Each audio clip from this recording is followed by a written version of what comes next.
So அவன் என்னை கோமாளி ஆக்கிட்டான். நான் அவளுக்காக கோமாளியாகவும் ஆவேன், கொலகாரனாகவும் அவன். நான் அப்போ அவங்ககிட்டே காசை வாங்கி அவனுக்கே சூனியம் வச்சிருவேன். அதான் பிணங்கள், அந்த தண்ணியில மிதந்து வர பிணங்களை எடுத்துட்டு போய் எரிச்சு பாதியிலே எரிக்கிறத நிப்பாட்டி பொழிஞ்சு அந்த ஆயிலை எடுத்து அந்த ஆயில் மூலியமா மை தயாரிச்சு அந்த மையை பல விஷயங்களுக்கு பயன்படுத்திட்டு இருக்கோம். இந்த ரொம்ப ஆடம்பரம். இப்போ மாசம் ஒரு 2 லட்ச ரூபா வரைக்கும். அப்புறம் சில விஷயத்துல நல்லா இருக்கும் பொழுதே சில விஷயத்தெல்லாம் இன்வெஸ்ட் பண்ணி வச்சிருக்கோம். இப்போ ஒரு நாட்டுப்புற கலையில இருக்கும்போது ஆமா ஆமா ஆமா. ரெண்டாவது பாத்தீங்க அப்படின்னா இப்பயும் காளி அம்மன்லாம் போய் ஆடிட்டு தான் இருக்கேன். இந்த இப்போ மயான கொலை வருது, மயான கொள்ளைக்குள்ள எப்படி ஒரு 4-5 லட்ச ரூபா ஆடியே சம்பாதிச்சிருவேன். அதே மாதிரி நாட்டுப்புற கலையை நான் ஏன் இலவசமா சொல்லி தரணும்? நான் பெட் மேட் போட்டு ஏசி போட்டு வர்ற பிள்ளைங்களுக்கு சாப்பாடு போட்டு ஸ்நாக்ஸ் கொடுத்து டீ கொடுத்து அந்த 300 பிள்ளைங்க எந்தெந்த பிரான்ச்ல என்னன்னா இதெல்லாம் கரெக்டா. பிரகா வணக்கம்மா, எப்படி இருக்கீங்க? நல்லா இருக்கேம்மா. கலையை தான் பேட்டி எடுக்க வந்திருக்கேன். இதுல என்னன்னா பல பேரு பல்வேறு கருத்துக்களை சொல்லியிருக்காங்க. குறிப்பா வந்து கலையை வந்து ஒரு போலி சாமியாரு, இதை வச்சு காப்பாற்றாரு அப்படிலாம் சொல்லியிருக்காங்க. நீங்க எப்படி சொல்றீங்க? என்ன வந்து நீங்க நேர்ல பார்த்தா தெரியும் அவர் வந்து எந்த அளவுக்கு சம்பாதிக்கிறாருன்னு. உள்ளூர் செய்திகள் உங்கள் விரல் நுனியில் படிக்க பார்க்க பரவசப்படுத்துகிறது King 24x7 app. Download King 24x7. நேர்ல வந்து குறிப்பா பல கேள்விகள் கேட்டிருக்காங்க. கலையரசனா எப்படிப்பட்ட ஆளு அப்படின்னு பல விஷயங்கள் கேட்டிருக்காங்க. அதுல ஒவ்வொரு கேள்வியா நம்ம போலான்னு இருக்கேன். முதல்ல வந்து கலையரசனை எப்படி ஃபேமிலி ரன் பண்றாரு, அவருக்கு ஏது வருமானம் அப்படிலாம் கேட்குறாங்க. இப்போ இதுக்குள்ள அகோரி ஆனதுக்கு அப்புறமும் கலை ரிலேட்டடான விஷயங்களை பண்ணிட்டு தான் இருக்கேன். சொன்னேன், ரீசெண்டா சில காலேஜஸ்ல எடுத்துட்டு இருக்கேன். கெஸ்டாவும் போயிருக்கீங்க? ஆமா, கெஸ்டா போறேன். ஸோ ஒரு இன்கம் வரும். ரொம்ப ஆடம்பரம். இப்போ மாசம் ஒரு 2 லட்ச ரூபா வரைக்கும். அப்புறம் சில விஷயத்துல நல்லா இருக்கும் பொழுதே சில விஷயத்தெல்லாம் இன்வெஸ்ட் பண்ணி வச்சிருக்கேன். இப்போ ஒரு நாட்டுப்புற கலையில இருக்கும்போது ஆமா ஆமா ஆமா. இப்போ ஃபார் எக்ஸாம்பிள் இப்போ ஒரு 5 லட்ச ரூபா போட்டோமா, ஒரு 10 வருஷத்துக்கு உங்க வீட்டுக்கு மாசம் ஒரு 5000 ரூபா கொடுப்போம். அந்த மாதிரி விஷயங்களா சில விஷயங்கள் பண்ணுவேன். ரெண்டாவது பாத்தீங்க அப்படின்னா இப்பயும் காளி அம்மன்லாம் போய் ஆடிட்டு தான் இருக்கேன். இந்த இப்போ மயான கொலை வருது, மயான கொள்ளைக்குள்ள எப்படி ஒரு 4-5 லட்ச ரூபா ஆடியே சம்பாதிச்சிருவேன். காளி வேஷம் தானே, ஆடியே சம்பாதிச்சு அவ்வளவுதான். ஒரு 5 லட்ச ரூபாங்கிறது ஒரு குடும்பத்தை ஒரு 3 மாசம் ஓட்டலாமே. வேற செலவு நம்மளுக்கு எதுவுமே இல்ல. வருமானம் அதிகமா வருது, இது தொழில் நல்லா புதுசா இருக்கு அப்படிலாம் கமெண்ட்ல போட்டிருக்காங்க. கரெக்ட், நல்ல கேள்விதான். உங்களுக்கு நல்லா தெரியும் நான் முன்னாடி எந்த நிலைமையில எப்படி இருப்பேன். எனக்கு தெரியும் கலை. இத வந்து ஒரு பப்ளிக்கா கலையை வந்து நான் கிட்டத்தட்ட 6-7 வருஷம் பார்த்துட்டு வரேன். நீங்க பார்த்த அன்னைக்கு இருந்து இன்னைக்கு வரை என்னை திட்டுற ஒரு விஷயம், யூடியூப் சேனல் இவ்வளவு அழகா போது ஏன் மானிட்டைஸ் பண்ணல? கண்டிப்பா என் சேனல் இப்ப வரைக்கும் மானிட்டைஸ் பண்ணல. வேணா எவிடன்ஸோட இருக்கு, எடுத்து என் சேனலை செக் பண்ணிக்கலாம். மானிட்டைஸ் பண்ணல. பல வீடியோ எடுத்து உங்க யூடியூப் சேனல்ல போறீங்க, அது நல்லா போயிட்டு இருக்கு, மில்லியன் போயிட்டு இருக்கு. ஆனா நீங்க வந்து ரன் பண்ணா பல திருப்பி கேட்டிருக்கீங்க. ஆமா, மானிட்டைஸ் வந்து நான் பண்ணவே கிடையாது. அப்போ இப்போ மானிட்டைஸ் பண்ணியிருந்தா ஒரு மாசத்துக்கு என்னோட சேனலோட வேல்யூவை பொறுத்த வரைக்கும் மாசத்துக்கு எனக்கு 10,000 ரூபாய் கிடைச்சிருக்காது, வந்திருக்குமா இல்லையா? சம்பாதிச்சிருக்கலாம். இல்ல, பல லட்சம் சம்பாதிச்சிருக்கலாம் இது வரைக்கும் நான் சொல்றது. கரெக்ட். அதே மாதிரி நாட்டுப்புற கலையை நான் ஏன் இலவசமா சொல்லி தரணும்? நான் பெட் மேட் போட்டு ஏசி போட்டு வர்ற பிள்ளைங்களுக்கு சாப்பாடு போட்டு ஸ்நாக்ஸ் கொடுத்து டீ கொடுத்து அந்த 300 பிள்ளைங்க எந்தெந்த பிரான்ச்ல என்னன்னா இதெல்லாம் கரெக்டா ஐஃபையா கொடுத்துட்டு நாட்டுப்புற கலைனாலே கேவலங்கிறான். ஆனா அந்த நாட்டுப்புற கலையில இப்படி ஒரு ஆள் இருக்காரா அப்படின்னு பேர் எடுத்தவன் நானு. அப்படி ஒரு ஆளு அந்த கலையை சொல்லி கொடுக்கும் பொழுது அந்த அளவுக்கு வச்சிருந்தேன். சரிங்களா? என் ஸ்டூடெண்ட்ஸ்ல ஒரு ஆளுக்கு 100 ரூபாய் வாங்கினாலும் காந்திமா நகர், இந்த கோயம்புத்தூர்லயே காந்திமா நகர், சூலூர், அதுக்கப்புறம் அந்த Rathinam college, KG college, Hindustan college, இந்த மாதிரி இவ்வளவு காலேஜ்ல ஒரு இடத்துக்கு ஒரு 300 ஸ்டூடெண்ட்னாலும் ஒரு ஆளுக்கு 100 ரூபாய் வாங்கியிருந்தாலும் ஒரு இடத்துல வந்து 30,000 ரூபாய் போச்சு. 10 இடத்துல அப்படின்னா 3 லட்ச ரூபாய் போச்சு ஃபீஸ். வாங்கி சொல்லி கொடுத்துருக்கலாமே, அத்தனை வருஷம் சொல்லி கொடுத்து நான் அப்படியே மாடி கோபுரமா கட்டியிருக்கலாமே, பண்ணலையே.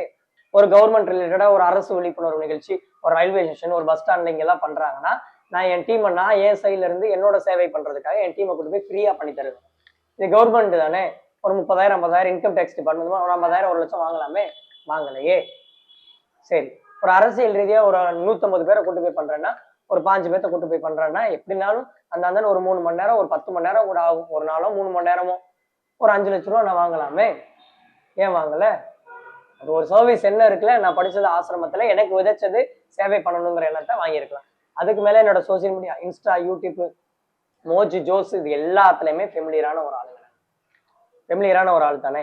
அப்போ ஜஸ்ட் இப்போ ஒரு புது சேனலோ இல்லை ஏதோ ஒரு துணி கடையோ ஒரு ப்ரொமோஷன் போட்டு தர சொல்கிறாங்க, ஒரு ரீல்ஸோ ஒரு ரீல்ஸ் போடுறதுக்குலாம் மற்ற செலிபிரிட்டிலாம் 50,000 வரைக்கும் வாங்குறாங்க. நான் வெறும் 1000 ரூபாய் வாங்குறேன். மாதத்துக்கு 10 வீடியோ ஒரு ஸ்டோரி போட்டால் கூட 10,000 ரூபாய் போச்சு. பண்ணியிருக்கலாமே, சம்பாதிக்கணும், பண்ணியிருக்கலாம்ல. என் ஃபீனிக்ஸில் ஒரு 8 ஃபங்க்ஷன் வந்து ஒரு 800 செலிபிரிட்டிக்கு அவார்டு கொடுத்தேன். நான் 800 செலிபிரிட்டிக்கு அவார்டு கொடுத்தேன். அது 800 பேருக்கு கொடுக்குறப்ப எதுக்கு கொடுக்குறோம்? நாளைக்கு கம்பெனியை அடுத்து நம்ம பொதுமக்கள்கிட்ட இருந்து நம்ம அவார்டு இது பண்ணும்போது ஒரு ஆளுக்கு 10,000 ரூபாய் வாங்கினா கூட 100 அவார்டுக்கு 10 லட்ச ரூபாய் போச்சு. அவ்வளோ அந்த கம்பெனி அவ்வளோ தூரம் ட்ரெண்ட் பண்ணிட்டு விட்டுட்டு வந்துட்டேன். நான் அவார்ட் ஷோ போட்டு 100 கிளைண்ட் எடுத்து மாதம் 10 லட்ச ரூபா சம்பாதிச்சிருக்கலாமே, பண்ணியிருக்கலாம்ல. கண்டிப்பா அந்த மாதிரி இவ்வளோ வாய்ப்பு இருந்தும் அவ்வளோ மாசத்துல இந்த இவ்வளோ வேலையை நான் பார்த்தாலே எனக்கு மாதம் ஒரு 30-40 லட்ச ரூபாய் இன்கம் வந்திருக்கும். இதில் அப்படி 30-40 அதில் கூட கேரண்டி வாரண்டி கிடையாது. நான் ஆடுறதுதான் ஆட்டம், நான் பண்றதுதான் விஷயம், நான் சொல்லித்தர்றதுதான் கலை. இதுல நான் இப்போ ஒரு விஷயம் பண்ணி காசு வாங்கினா கூட அதுக்கு கேரண்டி கொடுக்கணும். திருப்பி நாளைக்கு வந்து கேட்பான் என்கிட்ட, வாஸ்தவமா இல்லையா? அப்படிங்கும் போது அதை விட பெரிய இன்கம் இதுல என்ன வந்திருக்கு? இன்னொரு விஷயம் கேட்குறாங்க, கலை வந்து இப்போ கல்யாணம் ஆயிடுச்சு, கிட்டத்தட்ட 3 பசங்கள் ஆயிடுச்சு, எப்படி ஃபேமிலி ரன் பண்ணிட்டாரு, இவரு பகவதிகளா மாறிட்டாரு அப்படிலாம் ஒரு கேவலமான ஒரு கேள்விதான் அது. இப்படிலாம் கேட்குறாங்களே. இப்போ எனக்கு 2 கண் இருக்கு இல்லையா, இது மனிதனா. தேர்ட் ஐங்கிறது நம்ம மக்களை பார்த்து சொல்ற அந்த விஷயம். 2 கண் இருக்கு. ஒரு கண்ணு நான் வந்து என்னோட இறைவனுக்காக செலவழிக்கிறேன் அப்படின்னா, இன்னொரு கண்ணு என்னோட ஃபேமிலிக்காக செலவழிக்கிறேன். நான் அவங்களே விட மாட்டேன், எங்க அம்மா இவங்களே விட மாட்டேன். ரெண்டையுமே நான் வந்து எனக்கு 2 கை தான், ரெண்டையுமே வச்சுதான் நான் கும்பிட்டுட்டு இருக்கேன். எனக்கு ஃபேமிலியும் எனக்கு ஒண்ணுதான், எனக்கு அம்மாவும் ஒண்ணுதான், ரெண்டும் சேர்ந்தது தான் நான். அதனால ஃபேமிலியை நான் விட்டுட்டு போறது இந்த மாதிரி அப்படின்லாம் நிறைய கமெண்ட்ஸ் பார்த்தேன். அதுலேயும் பார்த்தீங்கன்னா வயசு 24 வயசு தான், அது 3 பசங்களை இப்படி இது வித்தியாசமான ஒரு மனுஷனா இருக்காரு அப்படின்னா கேட்டிருக்காங்க. நான் தான் விசித்திர மனிதன், நான் தான், நீங்க தான் விசித்திர பிறவி ஃபிக்ஸ் பண்ணியாச்சு. நான் விசித்திர பிறவி நினைச்சு நான் வேற லோகத்துல இருந்து வந்தேன். இல்லை நீ ஒரு வேற்று கிரக வாசின்னு கூட சொல்லிட்டு போங்க, அதை பத்தி நான் கவலைப்படவே இல்லை. என் ஃபேமிலி சந்தோஷமா இருக்கு. நான் அந்த காளி என்னை துரத்தும் போது மென்டலி அஃபெக்ட் ஆகியிருந்தேன். இப்போ என்னோட வேலையை நான் சரியா செஞ்சுட்டு இருக்கனால இப்போ நான் நல்லா தெளிவா நல்லா இருக்கேன். நான் ஹாப்பியா இருக்கேன். இந்த அம்மா கட்டில் இருந்துச்சு, இந்த அம்மா கூப்பிட்டு என்னை பண்ண சொல்லிச்சு, உன்னைய என் முகத்தை இந்த உலகம் ஃபுல்லா நான் கொண்டு போறேன், நீ உட்கார ஆட்டோமேட்டிக்கா நான் கொண்டு போறேன்னு உட்காந்த டைம் பையன் நான் ஃபேமஸ் ஆகலை, இந்த அம்மா அந்த கோயில் ஃபேமஸ் ஆயிடுச்சு. இல்லை இந்த கோயிலை தேடி தானே வர்றாங்க. அப்போ இந்த அம்மா உலகம் ஃபுல்லா இந்த அம்மா ஃபேமஸ் ஆகிட்டா. அவ சொன்ன மாதிரியே அது பண்ணிட்டா. இது எல்லாமே அவளோட சித்தம் தான். என்னைய கோமாளி ஆக்கி அவ காரியக்காரிய பயங்கரமா பெரிய ஆளாயிட்டான். பூலோகத்துல அவளுக்கு படையெல்லாம் மலர் தூவி அவளை கொண்டாடுவாங்க. தமிழகத்துல பயங்கரமா ஃபேமஸ் ஆயிட்டு இருக்கேன் அப்படின்னு அந்த அம்மாவை கும்பிடுவாங்க, கொண்டாடுவாங்க. ஸோ அவன் என்னை கோமாளி ஆக்கிட்டான். நான் அவளுக்காக கோமாளியாவும் ஆவேன், குலகாரனாவும் ஆவேன். நான் இது எல்லாமே அவளோட சித்தம் தான். நம்ம இதுல எந்த இதுவுமே கிடையாது. இப்ப இந்த கோயில்ல வந்து இப்ப நீங்க என்னென்ன பண்ணிட்டு இருக்கீங்க? ஏன்னா நான் பாக்குறேன், ஒரு பக்கம் அந்த முட்டையெல்லாம் இருக்கு, ஒரு பக்கம் ஏதோ கட்டையெல்லாம் வச்சிருக்கீங்க. இப்ப இந்த கோயில்ல உட்காந்து என்னென்ன பண்றீங்க? செய்வனை, மாறுபாடு, பில்லி, சூனியம், கந்திஷ்டி எடுத்து விடுறது, ஏவல் விடுறது, இஷ்ட தேவதைகளை இந்த மந்திரவாதிகளுக்கு வசியம் பண்ணி கொடுக்கறது, மந்திரவாதிகளுக்கு மந்திர தந்திரங்கள் சொல்லி கொடுக்கறது, அருள்வாக்கு சொல்றவங்களுக்கு வாக்கு வசியம், வாக்கு பலிதமாகிறது, சொல் வசியமாகிறது, சாமி வராதவங்களுக்கு சாமி இறக்கி விடுறது, அவங்க மேல இருக்க சாமியை கட்டி போட்டவங்களுக்கு சாமியை கட்ட ஓப்பன் பண்ணி விடுறது, இந்த பித்து பிடிச்சவங்களை சரி பண்றது, பேய் பிடிச்சவங்களை சரி பண்றது, பேய் ஓட்ட வீட்டுல இருக்க தீய சக்திகளை நம்ம வெளியேற்றுறது, இது போன்ற பல விஷயங்களை நம்ம பண்ணிக்கிட்டு இருக்கோம். நம்ம தாயத்தை எழுதி கொடுப்பேன், தகடு எழுதி கொடுப்பேன், குலதெய்வ கலசம், குலதெய்வம் கண்டுபிடிச்சு. இப்ப இது நெகட்டிவா நடக்காத? இப்போ ஒரு சில பேர் ஒரு ஆளை காலி பண்ணதுக்கானே உங்களை வந்து கேட்கறாங்க, அது மாதிரி நீங்க பண்ணி கொடுப்பீங்க? பண்ணி கொடுப்பேன் நானு. பட் நியாயம் இருக்கணும் அதுல. சூழ்ச்சி நோக்கம் தர்மமாக இருந்தால் அந்த சூழ்ச்சியும் தர்மம் தான் அப்படிங்கிறதான் என்னுடைய பாயிண்ட் ஆஃப் வியூ. ஸோ வந்து கேட்குறாங்கன்னா 2 பேருடைய பாவச்செயல்களையும் கணக்கிட்டுட்டு தான் அதுக்கப்புறம் தான் அதை பற்றி நம்ம அறிவிப்போம். நம்ம அதுலேயும் அதுக்கு மேலே அம்மா உத்தரவு கொடுக்கணும். இவ்வளோ கேஸ் நான் எடுத்து வச்சுருந்தாலும் அம்மா உத்தரவு கொடுக்கணும். ஓகே இது பண்ணு அப்படின்னா அப்போ அது நியாயமானவன், இதை பண்ணாத அப்படின்னா அவன் தவறானவன். அப்போ அவங்ககிட்டே காசை வாங்கி அவனுக்கே சூனியம் வச்சிருவேன். ஏன்னா இவனை விட்டுட்டேன்னு வச்சுங்களேன், இன்னொரு மந்திரவாதியை போய் பார்த்து அந்த அப்ராணி சப்ராணிக்கு இவன் சூனியம் வச்சிருக்கேன். இங்க நான் உன்கிட்டே காசை வாங்கி உனக்கே சூனியம் வச்சு, இதுக்கு தான் சொந்த காசுலயே சூனியம் வச்சுக்கிறது. அப்போ உன்கிட்டே காசை வாங்கி நான் உனக்கே சூனியம் வச்சு விட்டுறேன். அது உனக்கு தெரியாது. நீ அவனுக்கு என்னெல்லாம் பண்ண சொல்லி அதை உனக்கு பண்ணியிருப்பேன், அப்புறம் தான் நீ உணர்வு. ஓ, நம்ம நினைச்சது தவறு, அதான் நம்ம பண்ணது நமக்கே அடிச்சிருச்சுன்னு நினைப்பேன். ஆனா உண்மையாலுமே உனக்கு பாவம் பண்ணியிருக்கேன், நீ யார் சொத்துலயும் மண்ணள்ளி போடலை அப்படின்னு நினைச்சேன்னா கண்டிப்பா நான் அவனை பழி வாங்கிடுவேன். இப்ப என்னென்ன ப்ராப்பர்ட்டி வச்சிருக்கீங்க? இப்ப அந்த முட்டையெல்லாம் வச்சிருக்கீங்க, அது என்ன பண்ணுவீங்க? இது மந்திரிச்ச முட்டை, இதெல்லாம் பொம்மை மாதிரி இருக்குது. ஆமா, இதுலதான் இந்த பில்லி சூனியம் ஏவல் விடுறது இந்த மாதிரி விஷயம் இங்க பயன்படுத்தும் போது மரப்பாச்சி பொம்மையில நம்ம இந்த வேலைகளை செய்யறோம். பட் காசிலங்கும் போது டைரக்டா நம்ம பணத்திலேயே கட்டி நம்ம பண்ணும்போது உடனடியாக பழிக்கக்கூடிய ஒரு தருணம் இருக்கு.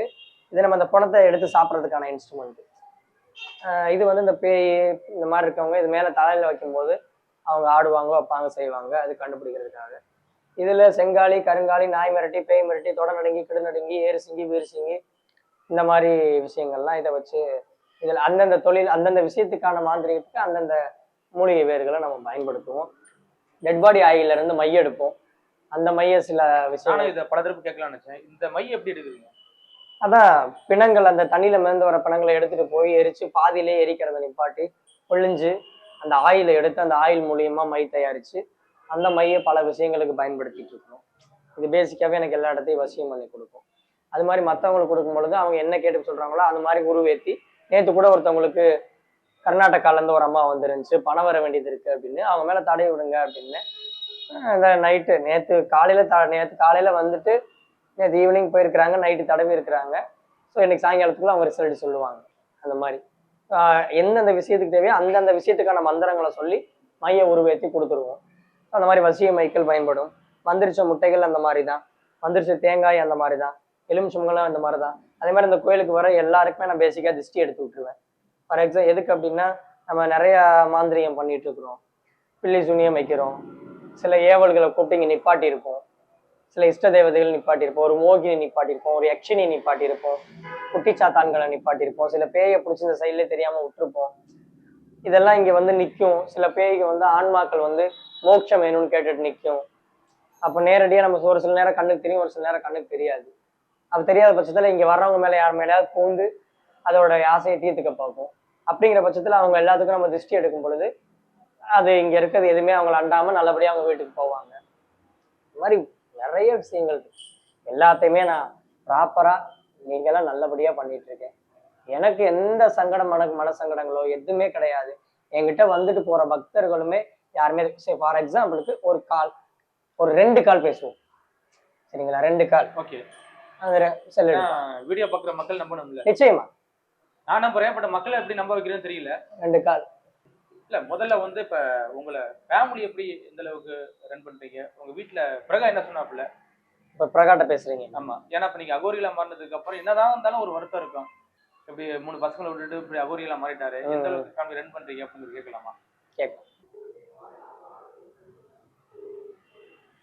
மைக்.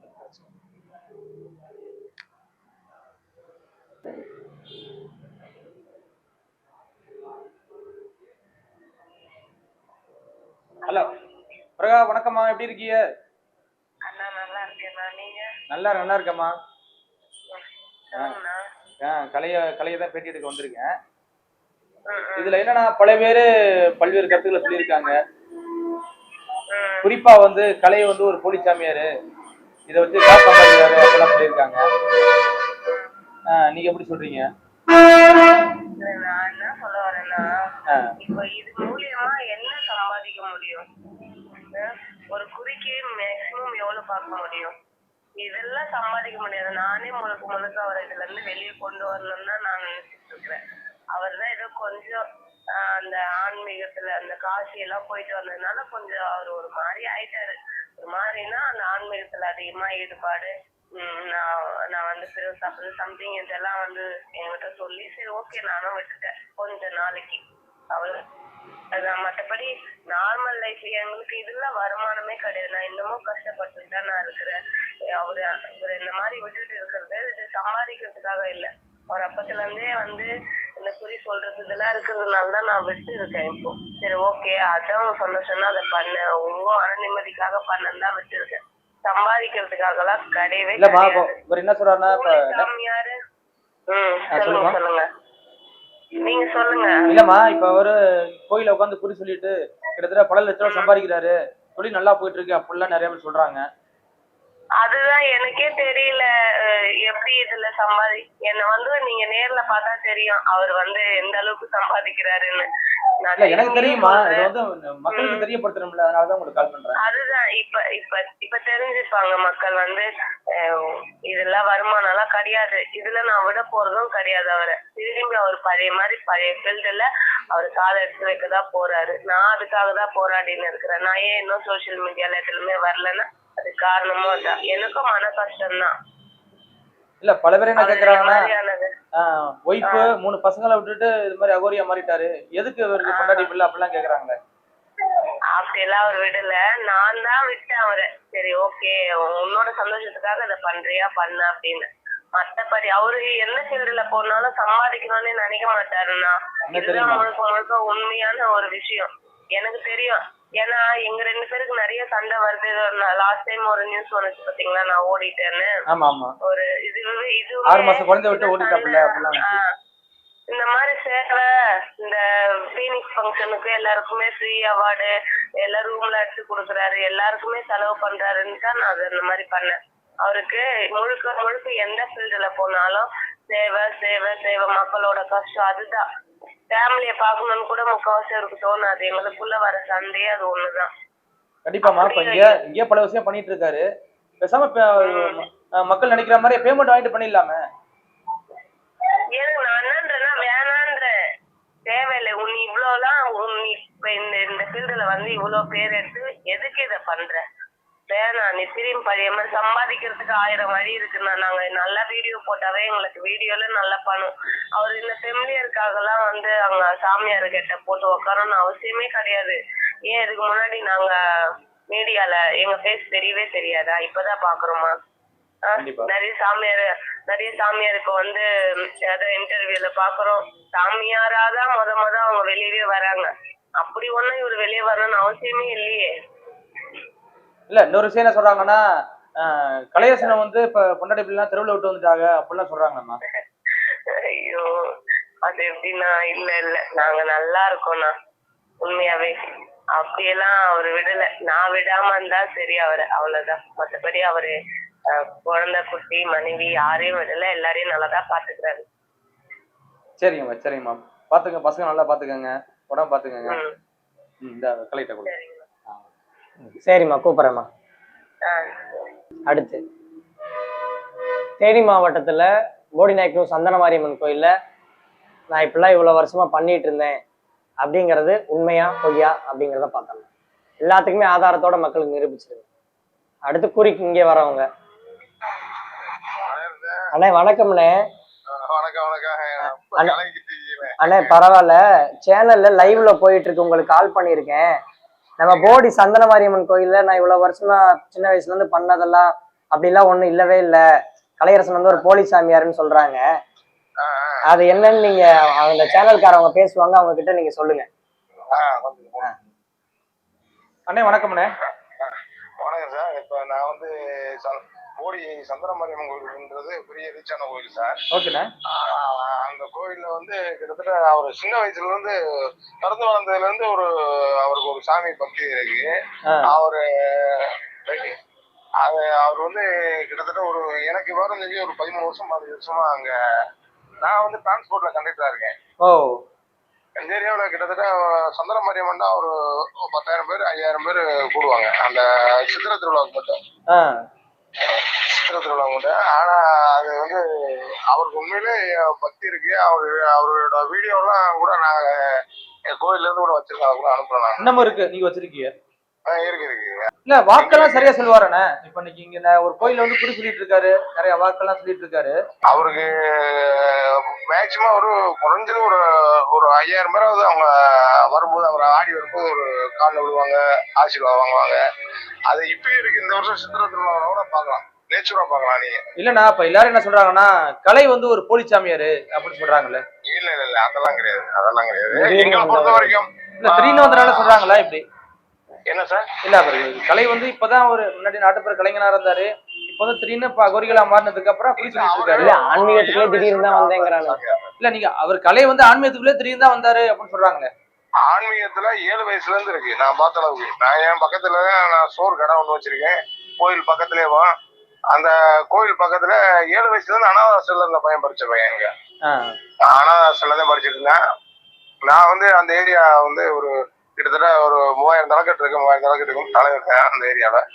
ஓகேண்ணா ஓகேண்ணா ஓகே அவரே அண்ணா கூப்பிடுறேன் நான் முடிச்சுட்டு. சரிங்க சரிங்க. வணக்கம்மா. ஒரு நிமிஷம், உன்னோட பேரோ உன்னோட ஊரோ சொல்ல வேணாம், மீடியால லைவா போயிட்டு இருக்கு. நீங்க எப்படி இருந்துச்சு நீங்க அப்படிங்கறத மட்டும் சொல்லுங்க. உங்களை பாத்திருக்கேனா, பேசிருக்கேனா, நீங்க வந்தீங்க, என்ன நடந்துச்சுன்னு மட்டும் சொல்லுங்க அவங்க கிட்ட. அம்மா வணக்கம்மா. ஹலோ வணக்கம். நீங்க கலை வந்து பாத்தீங்களா கோயில்ல? ஆமாங்க, நான் வந்து பார்த்தோம். ஆக்சுவலி நான் வந்து ஒரு கிறிஸ்டியன் பொண்ணு. இதெல்லாம் நம்ம நம்ப மாட்டோம். ஆனா எனக்கு ஒரு ப்ராப்ளம் இருக்கு. அது வந்து விதிலாம் கிடையாது, எல்லாரோட சதியால தான் நடந்துச்சு. நான் ஜஸ்ட் கேள்விப்பட்டு தான் நான் வந்தேன். வந்துட்டு நான் எதுவுமே பேசல. நீங்க நம்பினா நம்புங்க, நம்மளனா போங்க. ஆக்சுவலி எதுவுமே பேசல. அவங்கள நம்மள பின்ன பார்த்தது இல்ல, அவங்க யாரு கூட எனக்கு தெரியாது. ஒரு கேள்விப்பட்டு நான் வந்தேன். என்னம்மா அப்படின்ட்டுன்னு நான் ஒரு வார்த்தை கூட சொல்ல.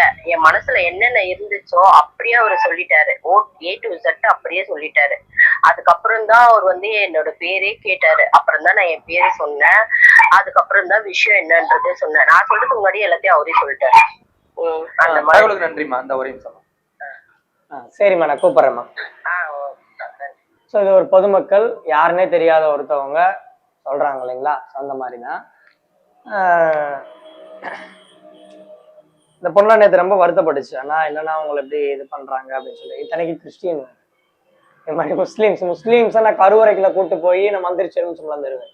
அதே மாதிரிதான் கிறிஸ்டின் மதமெல்லாம் பாக்குறது இல்லை. அவங்களும் அம்மா காலில் விழுந்துதான் ஆசி வாங்கிட்டு போறாங்க. நான் விஜயை பத்தி ஒரு கணிப்புல சொல்லியிருந்தேன். விஜயா வந்து இந்த மாதிரி தமிழகத்துல 2026 வர முடியாது அப்படின்னு நான் சொல்லியிருந்தேன். அது என்னுடைய கணிப்புல தான் நான் சொல்லியிருந்தேன். ஆனா நான் விஜய் ரசிகர்ல, ஆனா ரசிகரா நான் அம்மாட்ட கும்பிடும் போதெல்லாம் விஜயாவும் முதலமைச்சரா கொண்டு வாங்கன்னு நான் கேட்டுட்டு தான் இருக்கேன். மேபி அப்கமிங்ல அவருக்காக ஒரு அகோரி பூஜையை நான் நடத்தலான்னு கூட இருக்கேன். நான் என்னோட பிளான்ல இருக்கேன். இப்போ நம்புறேன் ப்ரோ, உண்மையாலுமே உங்களுக்கு பவர் இருக்குன்னு. ஒரு கருவறைகள் நின்று சொல்றீங்க, ஒரு செகண்ட்ல உடம்பே சிலுத்திருச்சு. உள்ளூர் செய்திகள் உங்கள் விரல் நுனியில். 200 கோடி பார்வையாளர்களை கடந்து கிங் 24/7 ஊடகம் செய்தி, பொழுதுபோக்கு, உடல் நலம், தன்னம்பிக்கை, வேலை வாய்ப்பு, சினிமா செய்திகளை படிக்கவும் பார்க்கவும் பரவசப்படுத்தவும் ஒருங்கிணைந்த செயலியை அறிமுகப்படுத்துகிறது. Download king 24/7.